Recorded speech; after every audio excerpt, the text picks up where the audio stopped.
नमस्कार, मैं ज्योति श्रीवास्तव और आप देख रहे हैं सी न्यूज भारत। भिलाई के जयंती स्टेडियम में आयोजित 5 दिवसीय दिव्य हनुमंत कथा के चौथे दिवस रविवार को बागेश्वर धाम के पीठाधीश्वर पंडित धीरेन्द्र कृष्ण शास्त्री की कथा में छत्तीसगढ़ के उप मुख्यमंत्री विजय शर्मा विशेष रूप से शामिल हुए। उप मुख्यमंत्री ने व्यासपीठ की आरती में भाग लिया और पंडित धीरेन्द्र शास्त्री से आशीर्वाद प्राप्त किया। इस अवसर पर पूर्व विधानसभा अध्यक्ष धर्मलाल कौशिक, पूर्व विधानसभा अध्यक्ष गौरी शंकर अग्रवाल, राजनांदगांव सांसद संतोष पांडे तथा पूर्व सांसद सरोज पांडे भी मंच पर उपस्थित रहे। मंच से संबोधन करते हुए उप मुख्यमंत्री विजय शर्मा ने कहा कि छत्तीसगढ़ की पावन धरती और राज्य सरकार की ओर से वे महाराज के चरणों में नमन और अभिनंदन करते हैं। उन्होंने कहा कि पंडित धीरेन्द्र शास्त्री के छत्तीसगढ़ आगमन से समाज में सकारात्मक माहौल बनता है और लोगों में जागरूकता आती है। उन्होंने अपने अनुभव साझा करते हुए कहा कि महाराज के प्रवचनों में समाज से ऊंच नीच, भेदभाव और कुरीतियों को समाप्त करने का निरंतर प्रयास दिखाई देता है। उन्होंने भविष्य में भी महाराज के छत्तीसगढ़ आगमन और मार्गदर्शन की कामना की। सुनिए। यात्राओं में मैं गया, महाराज जी के पूर्व में छत्तीसगढ़ में आगमन हुए हैं, उन कार्यक्रमों में भी मैं रहा हूं। मैंने करीब से सब कुछ देखा है। मैंने देखा है कि महाराज जी समाज में अगर कोई ऊंच नीच का भाव है तो उसको दूर करने के लिए कितनी ताकत, कितनी शिद्दत के साथ कोशिश करते हैं।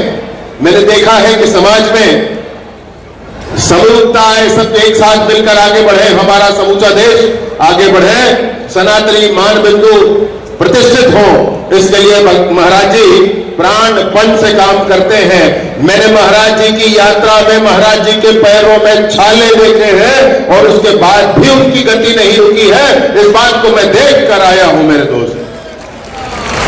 मैं कहना चाहता हूं कि कुछ ऊट-पटांग बात करने वालों को इस बात को समझना होगा कि इतनी बड़ी जनता जिनके श्रद्धा के केंद्र पंडित धीरेन्द्र कृष्ण शास्त्री जी है, तो वो जब आना चाहेंगे छत्तीसगढ़ तो हम अपने कंधे में बिठा कर लाएंगे, अपनी पलकों में बिठा कर लाएंगे।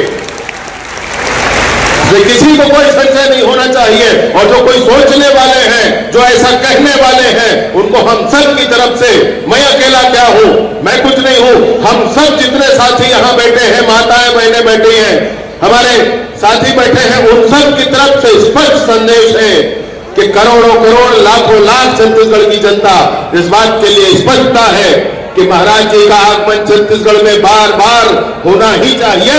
उनका आशीर्वाद हम सबको बार बार प्राप्त होना ही चाहिए। उनका मार्गदर्शन हम सबको बार बार प्राप्त होना ही चाहिए। मैं उनसे पुनः पुनः निवेदन करते हुए कि आप बार बार छत्तीसगढ़ आने का आपका अभियान हो।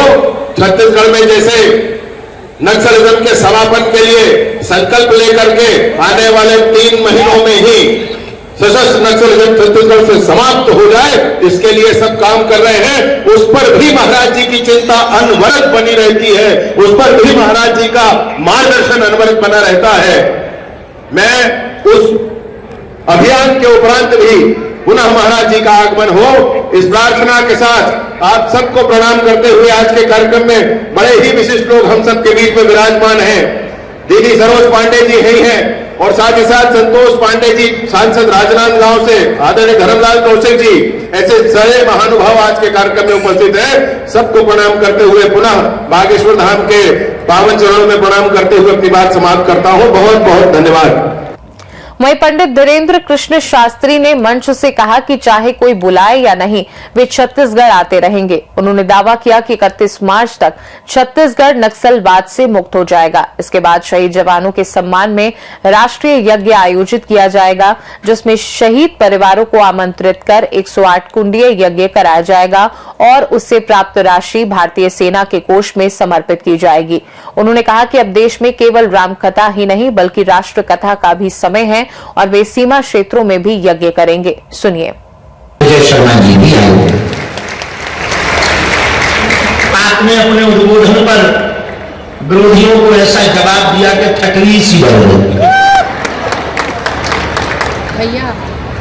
कई लोग कह रहे थे कि बाबा ऐसे क्यों आए, वैसे क्यों आए, उन्होंने तो इतनी बड़ी बात कह दी कि अब छत्तीसगढ़ वाले हमें ना भी बुलाएं तो हम आएंगे।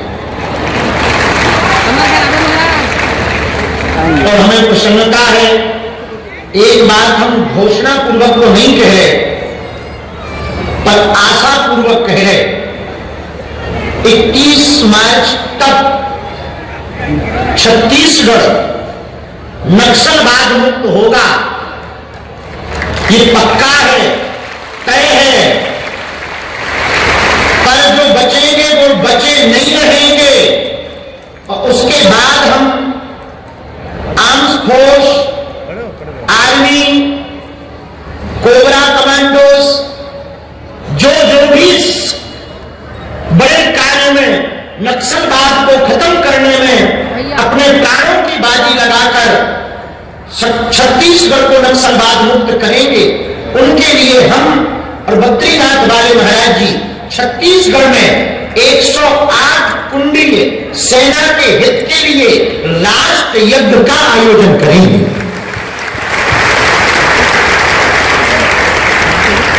21 मार्च के बाद छत्तीसगढ़ में जहां श्री गृह मंत्री जी और मुख्यमंत्री जी और बागेश्वर धाम का पूरा मंडल छत्तीसगढ़ वाले जहां पर कहेंगे, हम शहीदों के परिवारों को बुलाकर, सेना को बुलाकर 108 कुंडीय जो यज्ञ करवाएंगे, उसमें जो भी बढ़ोतरी आएगी उसे हम कैंसर हॉस्पिटल या कन्या विवाह में नहीं लगाएंगे, भारत सेना के राजकोष में जमा करके सेना को मजबूत करने का काम करें।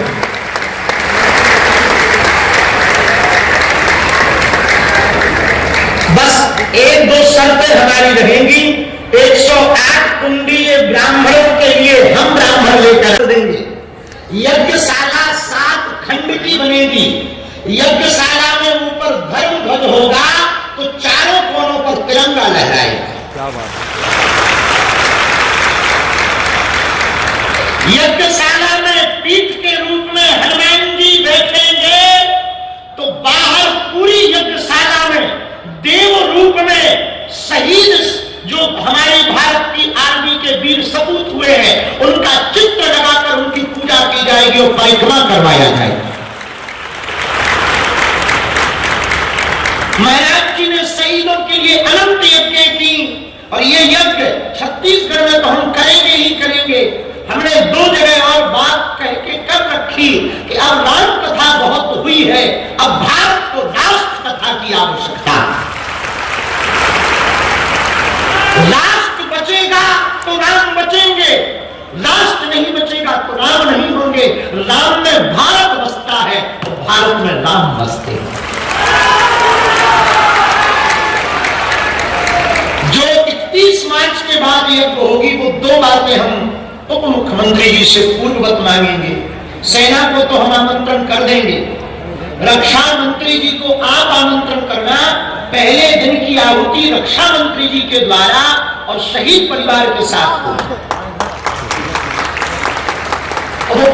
भिलाई से सी न्यूज संवाददाता धर्मेंद्र गुप्ता की रिपोर्ट।